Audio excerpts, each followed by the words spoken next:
La vie est belle. Non, attends, c'était pas le fun, ça. Attends, je vais prendre ma voix suave. La vie est belle. La vie est belle? Ah, que la vie est belle. OK, ça. Faut que je m'en aille. Doubler de la porn, t'as jamais pensé, non? Hey, j'aurais aimé ça. J'en ai déjà produit, on s'en parlera dans un autre. Attends, c'est vrai? J'ai déjà produit du doublage de porn, on en parlera dans un autre. Attends une minute. Non, mais attends. Oui. Attends, là, on va se faire un garant. Il va rester 2 minutes Ouais, sur ton ouais, podcast.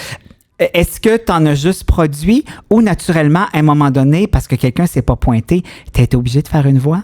Non, mais je m'imposais dans toutes les productions. Oh, j'adore ça. Voyons, Tranche de vie en 2 secondes. On est à l'époque que Indigo, le canal Indigo, Oui. commence à faire de la porn, sauf que le CRTC les oblige d'avoir du porn en français. Il n'y a pas de porn en français. C'est la première fois que je le raconte. Ben voyons donc. Il n'y a quasiment pas de porn en français. Passé pour ouvrir un catalogue. Et dans le temps, mon ancienne boss à Vidéoway, Francine Talon, bonjour Francine, m'appelle et elle dit « François, je suis pogné, on appelle tous les producteurs puis ils veulent pas. Parce que là, on a besoin de se faire traduire, mais des affaires dans du plus trash. Genre du gay, du sadomaso, tout assez fou pour faire ça. Je fais, ben oui! Fait que là, j'ai engagé un comédien que j'ai juré que je ne dirais jamais son nom, mais quelqu'un de très connu qui était sur la paille à l'époque. Ben qui avait une petite TV noire.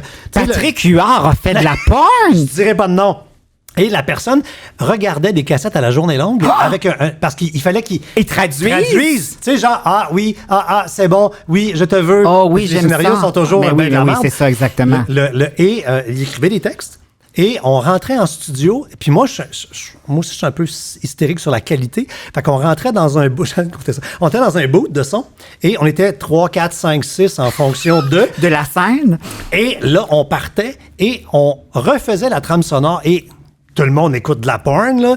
Quand c'est traduit, souvent, ce qu'ils font, c'est que tu as juste la voix. Ouais. Puis ils refont pas l'ambiance sonore. Ils font pas les sons. Ben, il n'y a rien de pire. C'est pas de la porn. Ben non. Ben, moi, refaisais les sons. Fait que là, quand tu travaillais pour moi, tu étais la voix et tu mettais ton body. Fait que là, on avait des pots de ouette avec des pompes. Mon Dieu, que c'est extraordinaire. Et là, on se ouettait les mains et on suivait le corps qu'on faisait et on se devait de reproduire les sons de notre corps. Hey, le fun qu'on a eu.